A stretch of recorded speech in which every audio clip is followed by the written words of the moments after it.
to AKS. Myself Rachna. In this session of part 2 of the budget, we are going to talk about the speech which was given by the Ministry of Finance, Nirmala Sitaram, for the year 2020 to 21. So in this budget session, it is not only the analysis which will be present on what she has spoken in this speech, but yet whatever the policies and programs that were mentioned in the present budget, we will be seeing them in detail. So this session is not just going to be a mere reading of the budget, because I feel that Finance Minister has done the good part on reading the budget. So this session we are going to analyze as well as look into the details of each and every program that has been mentioned by her, as it is going to be useful not only for prelims but also for the mains and group 1. In the part 1, we have talked about the polity aspects of the budget, what are the bills, money bill, financial bills and all the important terms to be known in the budget. Let's have a quick revision. So I've told about in the enactment of budget, it goes through the 6 process. Namely, first is the presentation of the budget. In this session we are going to talk about the presentation of budget which was held yesterday. After the presentation, it goes to the general discussion, where there will be no kind of voting on demands or nothing, but just a general discussion. This general discussion goes on for certain 2 to 3 days. Then the House is adjourned for a period week. In this week, it will go through the scrutiny of the departmental committees, and with the departmental committees report, then the government goes on for the voting on demands for grants. And after the thorough session of the 4th type, that is voting on demands for grants, the bill goes for the passing of appropriation bill.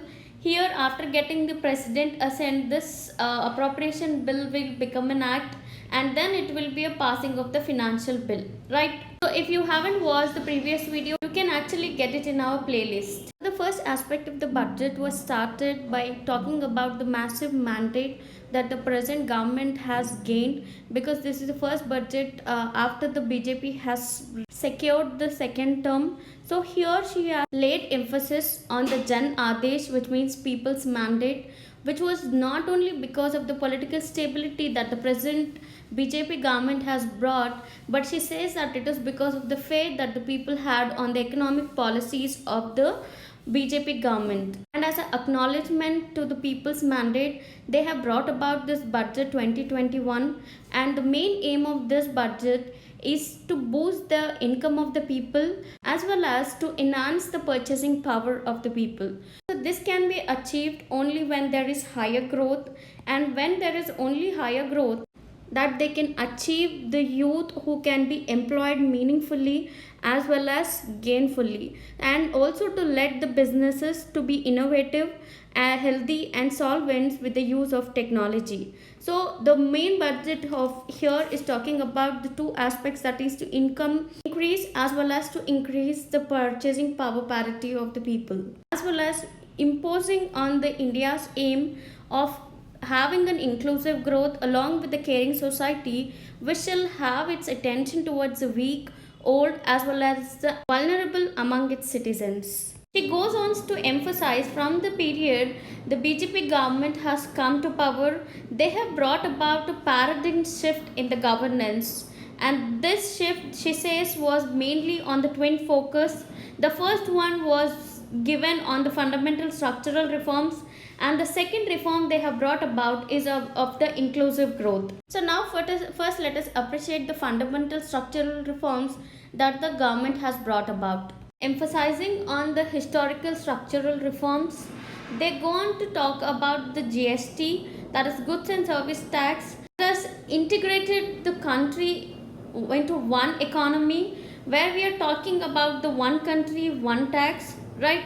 So because this has led to a consolidation of numerous taxes and cesses to one tax, and it has facilitated in the formalization of economy and its increase in the efficiency. Here they try to quote about the gains in the logistic as well as the transport sector. Here trying to quote the example of the turnaround time for trucks because this has witnessed a substantial reduction in the time of around 20%, mainly because of the abolition of check posts in the GST, and the dreaded Inspector Raj also got vanished because of the coming of the GST, and now this GST is slowly maturing into a tax, and it has tried to integrate the whole of country into a one economically. And this has also led to a significant benefits of MSME by way of enhanced threshold as well as the composition limits.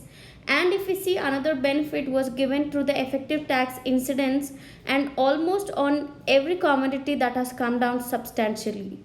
So through GST there were several rate reductions, which has annual benefit of around 1 lakh crore has been extended towards the consumers, and this amounts to the 10% reduction in overall tax incidence.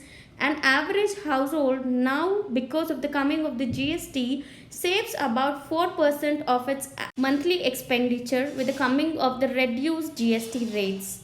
And during this phase of maturing, right, this GST also faced a lot of challenges, and this was natural to any kind of transition. Whenever any country, if they are bringing about such type of transition, it was natural for them to face the challenges. But yet the GST Council has been proactive, especially in resolving the issues during this transition period. So as there is a mention about the GST Council here, let's have a quick revision about the composition of the GST. Now if we talk about the GST Council, it is a key decision making body that will take all important decisions regarding the GST, and it dictates about the tax rate, tax exemption, and the due date of forms, etc. all this. Right. So the predominant responsibility of the GST Council is to ensure that we have a one uniform tax rate for goods and services across the nation. Now if we talk about the structure of the GST, according to Article 279 of the one clause, states that the GST Council has been constituted, and according to this article, this GST will be a joint forum of both center and states, and it contains the following members. The chairperson of the GST Council is the Finance Minister, whereas the vice chairperson of the GST Council is one of the state finance ministers. If we talk about the other members from the center, here include Minister of State for Finance, whereas the other members include all the state finance ministers. Coming to the voting strength of the GST Council, 1/3 of the voting rights are held by the center, whereas the 2/3 of the voting rights are held by the state. Article 279 of the 4 clause specifies that the council will make recommendations to the union and the states on the important issues relating to the GST. Now moving forward, the government actually lays emphasis on its main idea, that is Sabka Saath, Sabka Vikas and Sabka Vishwas. And here taking a dig at the previous government, in which Rajiv Gandhi once has voiced in the parliament talking about the welfare scheme and how they are reaching the intended targets. Here he told that if the 1 rupee is being spent by the government on the welfare, but only 15 paisa is reaching the people or the beneficiaries. This government, guided by the Sabka Saath, Sabka Vikas and Sabka Vishwas, tried to scale up the implementation of the schemes as well as the programs that directly benefited the poor and the disadvantaged. In this, they try to quote few of the examples regarding this, talking about the welfare schemes related to the direct benefit transfer which are embedded in them, and second talking about sanitation and water as a provision of the basic needs and as a measure in order for a preventive healthcare through Ayushman Bharat, clean energy through the Ujjwala and solar power, financial inclusion, credit support and insurance protection to vulnerable sections and pension schemes, digital penetration with broadband and UPI, as well as the affordable housing through the Pradhan Mantri Awas Yojana. And the measures that were taken up by this government were globally recognized, and they are being benchmarked against the international indices. All the above measures have given a positive outcomes. If we have seen the growth rate, it was around 4% in the year 1950, that when we started during the independence, and it slowly went on to move to 6% in 1980s and 1990s, whereas from the coming of the NDA government, it has reached the 7.4% and 4.5% on the inflation. Here, adding another feather to the hat of the government, this government was able to raise the 271 million people out of the poverty. And India is now the fifth largest economy of the world. And if we see India's foreign direct investment increased from 190 billions during the 2009 to 14 period, and from 14 to 19 we see the increase up to 284 billion in the foreign direct investment. Coming to the debt of the central government, it reduced from 52.2% in 2014 to 48.7% in 2019. And then envisaging about the country, how they are going to move forward, and here the government's main intention is to bring about a ease of living for every citizen. But here the finance minister lays a caution, talking about that she is mindful of presenting this present budget in the backdrop of two cross-cutting developments. One, we see there is a lot of proliferation of technologies, especially analysis, machine learning, robotics, and bioinformatics and artificial intelligence, which promise to remove the people from the job sector, we can call, because employing too much of technology will lay off the people. But yet, if we see another irony in India is that today the number of people in the productive age group, that is from 15 to 65 years in India, are being the highest. So the government, whichever is taking measure, have to see that the people that it has got the demographic dividend should be utilized when, and they should not compromise just because they have to embed so much of technology into the economy. This is what she has laid caution, talking about the two things without compromising. They have to move forward with the present scenario. Next, coming to the theme of this budget. This budget of 20 to 21 has been surrounded by the three prominent themes. The first one being the Aspirational India, in which all the sections of the society are seeking a better standard of living, which will even have an access to health, education, as well as a better job. The second theme is the economic development. In this, it indicates the Prime Minister's vision of Sabka Saath, Sabka Vikas, and Sabka Vishwas. So this will entail reforms across the many sections of the economy, but it will also mean to yield more space for the private sector, and together they will ensure higher productivity as well as the greater efficiency. And the third one they have emphasized is about the caring society, which is both humane as well as compassionate, and with the article of faith called as Antyodaya. So coming to the summary of the introductory remarks by the finance minister, she goes on to say that the government is dedicated to provide the ease of living to all its citizens. As mentioned earlier, this they are going to do through the three broad schemes, namely Aspirational India, and the second one being the economic development, and the third one being the caring society. Through these three, they are going to achieve the ease of living. And she goes on to explain that all these three, that is Aspirational India, economic development, and the caring society, are like a bouquet of roses in the hands of the people. And here, in the one hand, they are guaranteeing a corruption free and policy driven good governance. On the other hand, they are going to provide the clean and sound financial sector. Coming to the first theme of the budget, that is Aspirational India. Now, this Aspirational India has been divided into three parts, namely agriculture, irrigation and rural development, wellness, water and sanitation, and the third one being education and skills. So talking about the first target within the first theme, that is Aspirational India, that is to talk about the agriculture, irrigation and rural development. In the sector of agriculture, irrigation and rural development, The government here is guided by doubling the farmers' income by 2022, and for this perspective, the government has provided the energy sovereignty to the farmers by talking about the Kusum scheme. Here, the Kusum scheme means Kisan Urja Suraksha Evam Uttam Maha Abhiyan. This scheme actually is talking about the decentralized solar power production, so that because here when they are talking about the energy sovereignty,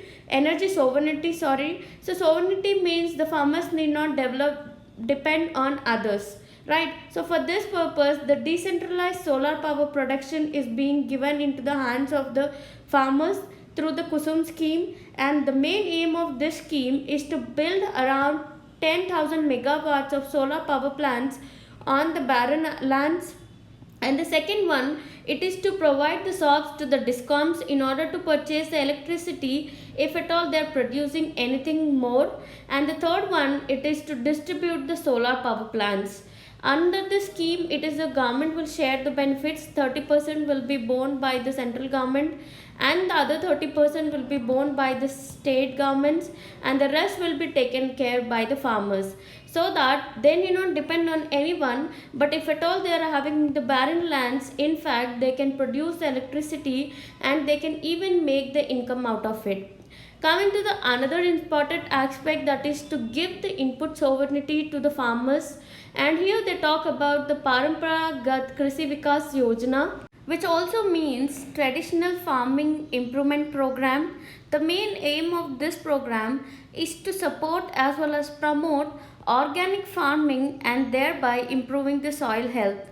So this scheme encourages the farmers in order to adapt eco-friendly concept of cultivation, and in order to reduce their dependence on fertilizer and agriculture chemicals in order to improve the yield. Coming to the other programs which we are almost familiar with, coming to the insurance, in which we know about the Pradhan Mantri Fasal Bima Yojana, then about the expansion of micro irrigation, it is done through the Krishi Sinchai Yojana, and this has raised the self-reliance of the country, as well as provision of annual supplement of the income to the farmers, that is directly being done by the PM Kisan, where each farmer will get the rupees of 6,000 rupees in 3 annual installments to the marginal and small farmers.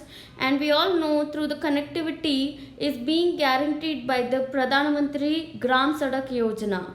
So all these measures that are being taken up by the government, is the main aim is to double the farmers' income by 2022. So in order to achieve and to adapt the sustainable cropping patterns, and in order to bring more technology are integral to the plan of the present government. For this purpose, they have proposed the 16 action plan in the agriculture sector. The first, before we analyze the 16 action points, let us know what are the things required for the agriculture, so that because otherwise it will become difficult for us to remember all these 16 points. But if we go through a small method about the requirements in the farming, then we will be easily able to remember the things. So try to construct this. What are the inputs that are needed for a farmer? So obviously the first thing will be the land, the second being the water, third energy is required for them, and the fourth one is seeds and fertilizers. So these are all required for a farmer in order to take up the agriculture, isn't it? Not only that, in the backward measures, if we see about the agriculture, once a farmer here produces some crop, it's like most of the time he needs to sell off the crop because it will get degraded if he cannot keep for a long time. But maybe during that time he may be getting lesser income than the thing that he has put into the agriculture. So that is not good for any farmer, and this is the reason why it leads to the suicides of the farmers. In order to counter that, a farmer should be provided with the cold storage, right, so that whenever only when his produce is getting better market price, that time only he will be able to sell, right. Not only that, because these are mostly small and marginal farmers, whatever the produce they are getting, it should be done in a thoroughly food processing as well as marketing is needed, and the linkages in order to guarantee double income to the farmers, right. In this aspect, if we go, we can be able to remove this remember this 16 action plans. So first one here is talking about the land. The first action plan is related to the land. The first one is the government has proposed in order to encourage the state governments. Why state governments?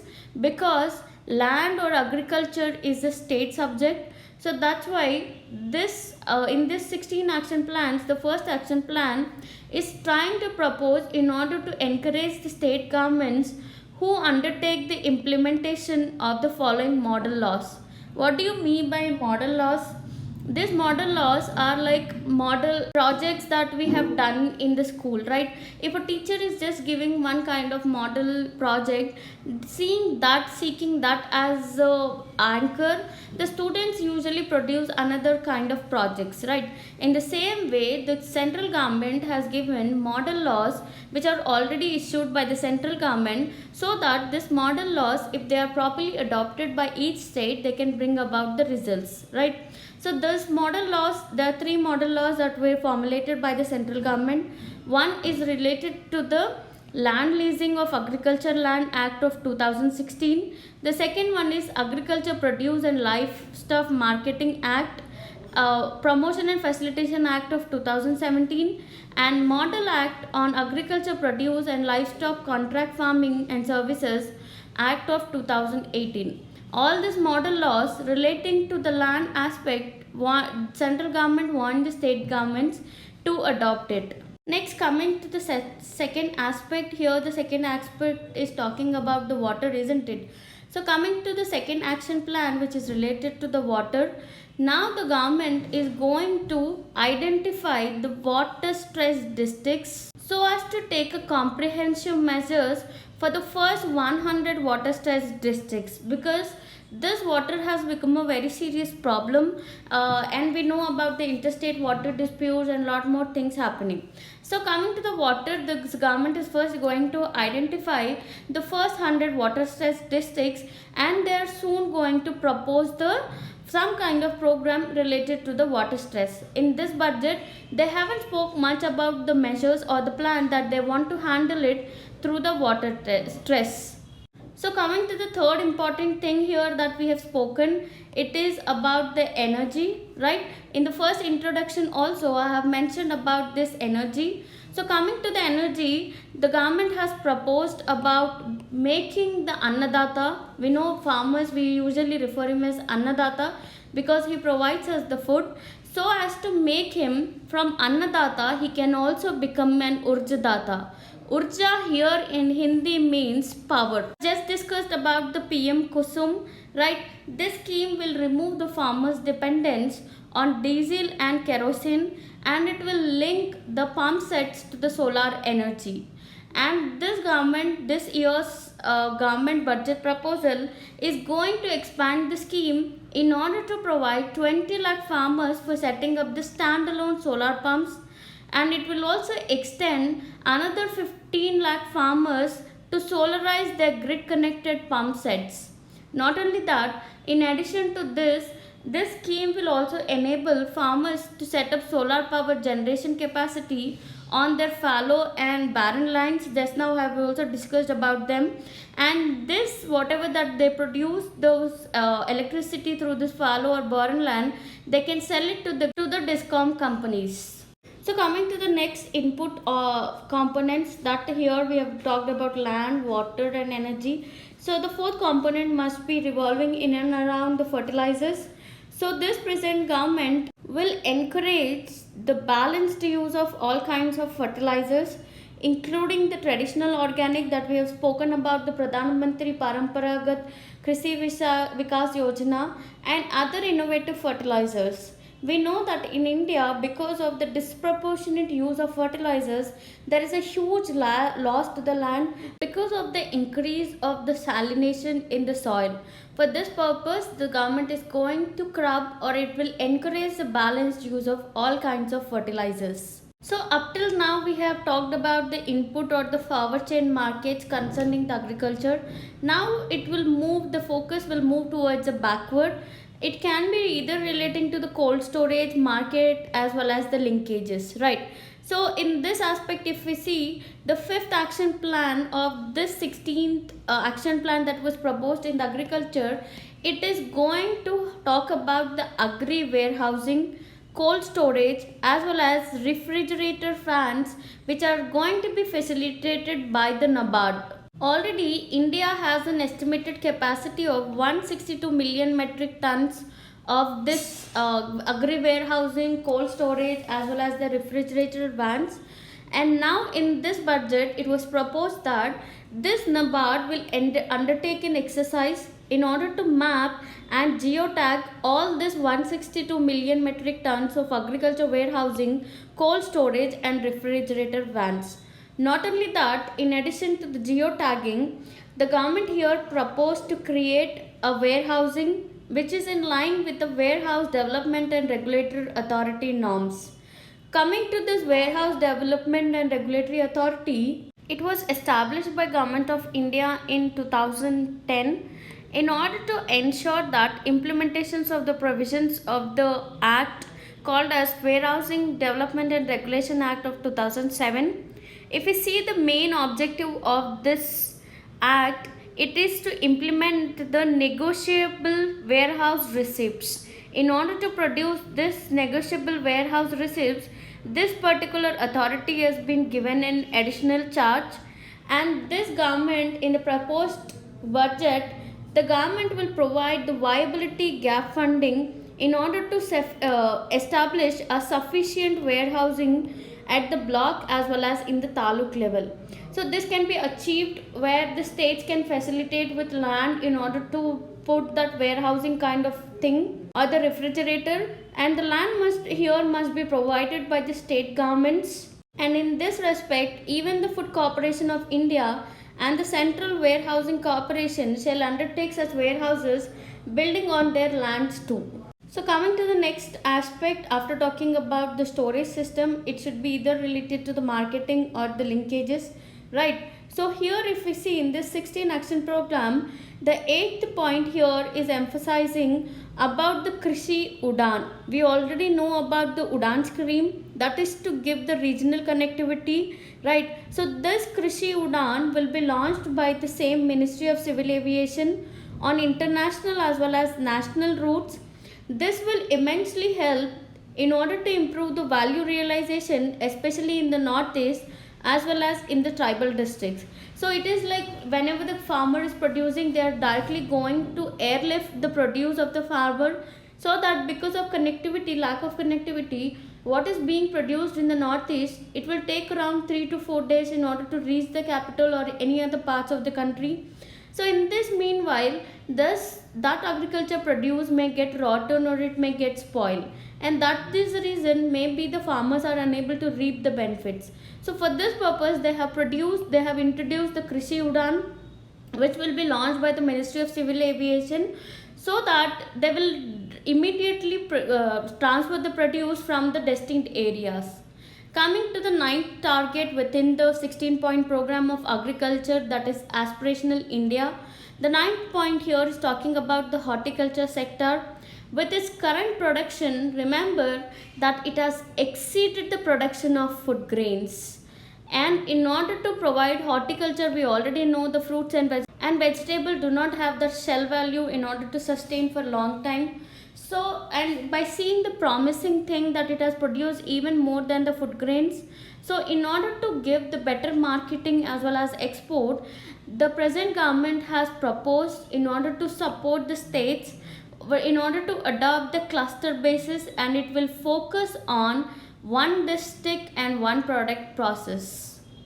Coming to the 10th point within the 16-point program is the integrated farming system, especially in the rain-fed areas, and this shall be expanded to include the multi-tier cropping, beekeeping, solar pumps, solar energy production.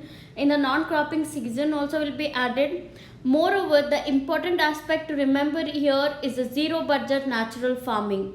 Right, this zero budget natural farming was mentioned even in the previous budget, and it shall be included here also.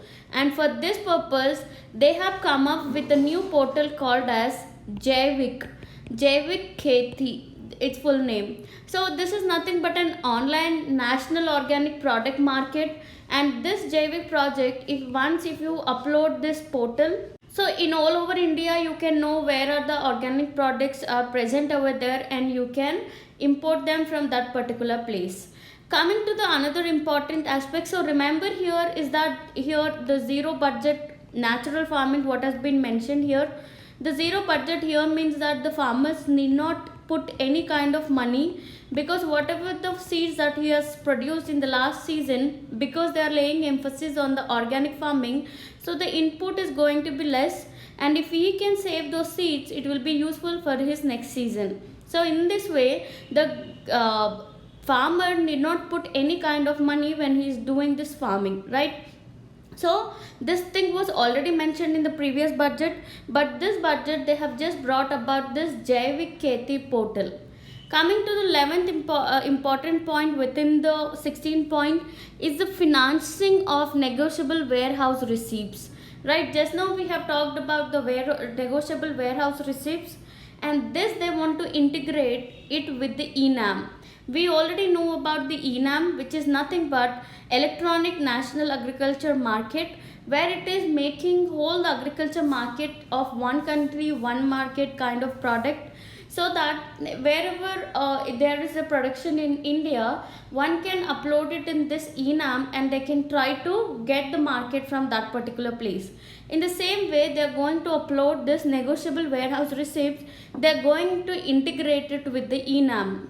Coming to the 12th point, here they are talking about the non-banking finance companies as well as the cooperatives which are active in the agriculture credit space, right? So this NABARD is going to refinance the schemes of NBFCs as well as the cooperatives, and it will expand in the further credit targets. So this year, that is from 20 to 21, the target has been set to 15 lakh crore. So all the beneficiaries, as we have seen in the Pradhan Mantri Kisan, I told you about the Pradhan Mantri Kisan, where the rupees 6,000 will be given in 3 installments to the small and marginal farmers, and all the small and marginal farmers will be eligible in order to take this KCC scheme. So coming to the next important target, that is in order to augment the income of the farmer, he should not just depend on the agriculture, right? He should also, these people also depend on the cattle for nutrition as well as for the money purpose. So for that way, the government now intends to eliminate the foot and mouth disease called as brucellosis in cattle as well as PPR in sheep and goat by 2025. Not only that, they are going to increase the artificial insemination from 30% to 70%, as well as the Manrega would be divided to develop the fodder farms, and it will facilitate in doubling of milk processing capacity from the present 53.5 million metrics to 108 million metrics by 2025. So this aim is mainly to augment the farmer's income, that is concentrating on the cattle. Coming to the fourth aspect, the 14th target within the 16-point program, that is the government here is proposing in order to put a place a framework for development, management as well as conservation of marine fishery resources, especially to the farmers who reside in the coastal areas. So not only that, extension to this blue economy, here they are talking about the youth in coastal areas can benefit through the fish processing as well as marketing, and by 2022 to 23 the government is raising the production of around, they are targeting a production of 200 lakh tons. So it will also involve in the growing of algae, seaweed as well as the cage culture, which will be promoted, and the government will involve the youth in fishery extension through the Sagar Mitras, which are like 3,477 Sagar Mitras are already present, and as well as the 500 fish farmer producer organization. And with this, the government here is hoping to raise the fishery export of 1 lakh crore by 2024 to 25. So coming to the last important target in this, the 16-point program, is the Deen Dayal Antyodaya Yojana. In order to elevate the poverty, we already know that Deen Dayal Antyodaya Yojana is related to the self-help groups, and they are going to mobilize as well as expand these self-help groups. here the budget has given a lump sum fund allocation for the things that we have discussed under the Aspirational India, right? So till now we have spoken in this Aspirational India about the agriculture, irrigation and rural development and the 16 program that was related to all these three, right? So the fund allocation has gone in two parts for this. For agriculture, irrigation and rural and aligned activities, it was allocated this amount. This amount in dollars is not important. Just for your reference, I am giving the terms here. And for rural development and Panchayati Raj, this much amount has been dedicated, right? Now coming to the second important aspect within the Aspirational India, here is wellness, water and sanitation. So earlier we used to say this two terms were actually used in the name of WASH, calling it as water, sanitation and health, right? But although they have retained this water and sanitation, the health has been upgraded to mean even the wellness. The health does not just mean the physical but also mentally. So this wellness has also been taken into place. So now it is called as wellness, water and sanitation. For this, the government has a holistic vision of healthcare in order to translate this healthcare into the wellness of the citizens. For this purpose, we have already seen about the many programs that the government has brought. The important one here is the Mission Indradhanush, which has been expanded in order to cover the 12 such disease as well as including 5 new vaccines. And the another important thing to be discussed here is, happily you can see here the Virat Kohli, right? So this picture is related to the Fit India movement, which has become very vital part in order to fight against a non-communicable disease. We know about this Fit India movement where many celebrities has taken a challenge like हम fit है तो India fit है, something like that, right? And the focus was in order to provide the safe water. For that, the government, Modi ji has promoted about the Jal Jeevan mission and a comprehensive sanitation program that is pretty famous called as Swachh Bharat mission has been launched in order to support this health vision so as to reduce the disease burden on the poor. So in the Aspirational India second target, that is to talk about the health, wealth and sanitation. So we already know about the very famous program which was started by the government, that is Pradhan Mantri Jan Arogya Yojana. And for this there are more than 20,000 empaneled hospitals has been established.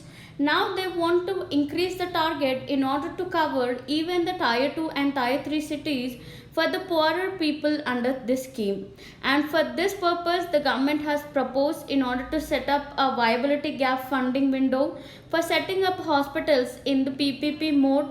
In the first phase, only those aspirational districts will be covered, where presently there is no Ayushman Bharat or empaneled hospitals, so that this would also provide a large scale employment opportunities to the youth, and as well as the proceeds from the tax on medical devices will be used in order to support this vital infrastructure. So within the PM Jan Arogya Yojana, now they have laid emphasis of using the machine learning as well as the artificial intelligence within the Ayushman Bharat scheme, so that it will actually give the health authorities as well as the medical fraternity and in order to target disease with an appropriately designed preventive regimes. The important thing that the India is actually facing when coming to the health sector is about the tuberculosis, TB. So the government here has given a slogan, because our government never falls in giving good slogans, right? So in this case, if you see, they have given a slogan called as TB Harega Desh Jeetega campaign was launched. And in order to propose this campaign, efforts are being launched, and in order to strengthen this and to realize their commitment in order to end the tuberculosis by 2025. And next one is that they're going to expand the Jan Aushadhi Kendra scheme in all the districts which are offering 2000 medicines and 300 surgicals by 2024. We know about the Jan Aushadhi Kendra schemes, right? Coming to the next aspect of it, that is regarding the sanitation. We already know about the ODF, right? That is Open Defecation Free of India, which was taken in part of the Swachh Bharat mission. So now the government is committed to operate the ODF plus in order to sustain this ODF behavior. And now ODF here just meant the removing of open defecation, but this needs a lot to be done, especially in order to bring the behavior and to ensure that no one is left behind. They are going to launch the ODF plus. Now more needs to be done in order towards the liquid and grey water management, and focus here would be on solid waste collection as well as the source segregation and processing. And for that purpose, on the whole, in the Swachh Bharat mission, particular money has been allocated. Next, talking about the water facilities. So in order to provide the piped water supply to all households, the Prime Minister has already told in the Red Fort, talked about the Jal Jeevan mission, right? So for this purpose, the government has approved this amount of money for this mission. This scheme also places emphasis on augmenting the local water resources as well as recharging the existing sources, and to promote the water harvesting as well as desalinations. So the cities which are having a population over a million will be encouraged to meet these objectives during the current year itself. So coming to the last aspect within the aspirational India is to talk about this education and skills, right? And this is the final item under the aspirational India, that is education and skills. So for this purpose, taking the statistics, if we have to talk, now India is set to become the largest working age population in the world by 2030. So not only that, we need the literacy, but also we need both the job as well as the life skills, right?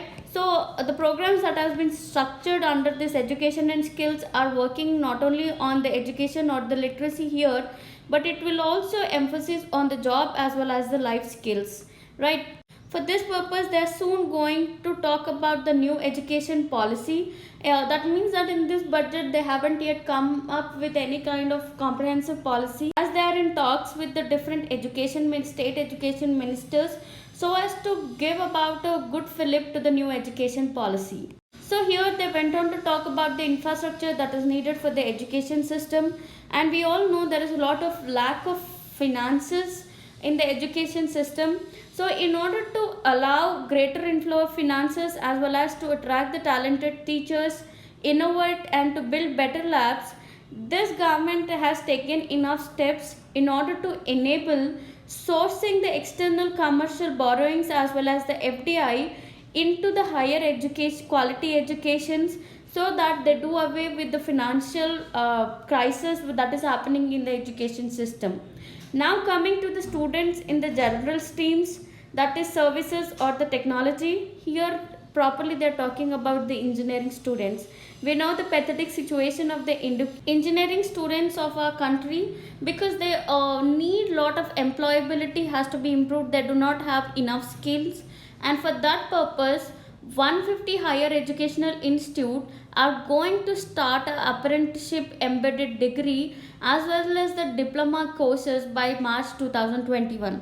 If we see in medicine or any other degree, if we see, they have this internship will be done by the medical students, so that they will get the necessary experience about whatever they have learned in this 5 years, right? So this internship serves that purpose. When coming to the engineering, there is nothing called as internship or apprenticeship in this course. For that reason, now they are going to allot the 150 higher educational institutions will start such type of apprenticeship embedded degree or diploma courses for the engineering students from 2021. So for this purpose, the government has proposed to start up a program not only for the particular educational institutions, but the urban local bodies, what we call them municipalities across the country. These municipalities across the country will also provide the internship opportunities to the fresh engineers up to a period of 1 year. But the question here is, does the municipalities have that much enough of money? Because always they are falling short of money. But yet, which type of internship these municipalities will provide? Maybe to the civil engineers or to the mechanical engineers they can give work.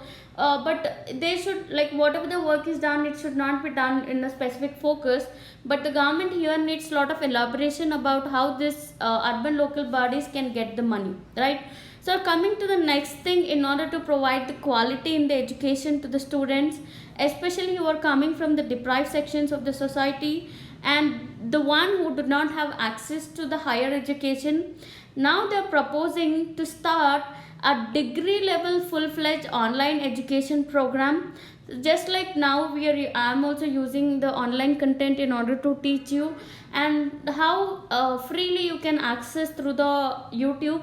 So this accessibility becomes easy, right? So in the same way, especially for the students of deprived sections, they will have this degree level full-fledged online education program, and in the first, this program will be offered by institutions who are ranked within the top 100 in the National Institute of Ranking Framework.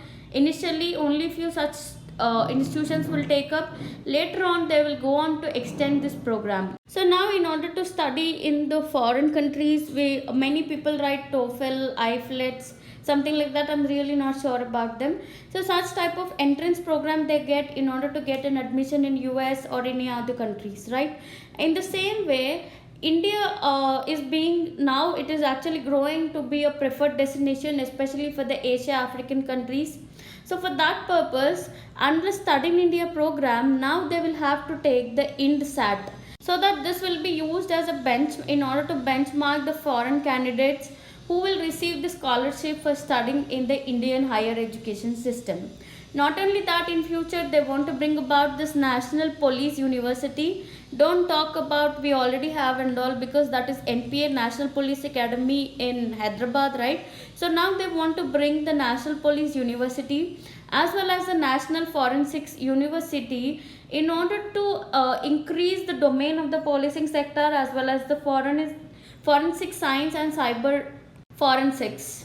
Coming to the another important aspect in the qualified medical colleges within the education, because there is a lot of breadth of the both practitioners as well as the specialists in India. So in order to meet this requirement, they have proposed to attach one medical college to already existing district hospitals in the PPP mode. So the states which will allow the facilities of the hospital to this medical college, like giving the land and all to be established for this medical college, and this states will be given the viability gap, and the details regarding it they are going to work out. So these were the important aspects that we had to talk in the Aspirational India. So here we have seen all the three important aspects within the Aspirational India, right? That is agriculture, irrigation and rural development, wellness, water and sanitation, as well as the educational skills. So that now with this we are the three themes that we have seen: Aspirational India, the first aspect, the second was regarding the economic development, and the third was the caring society. So in the follow-up videos, we will actually start taking this economic development as well as the caring society. So kindly follow our next videos for the continuation in the analysis of the budget.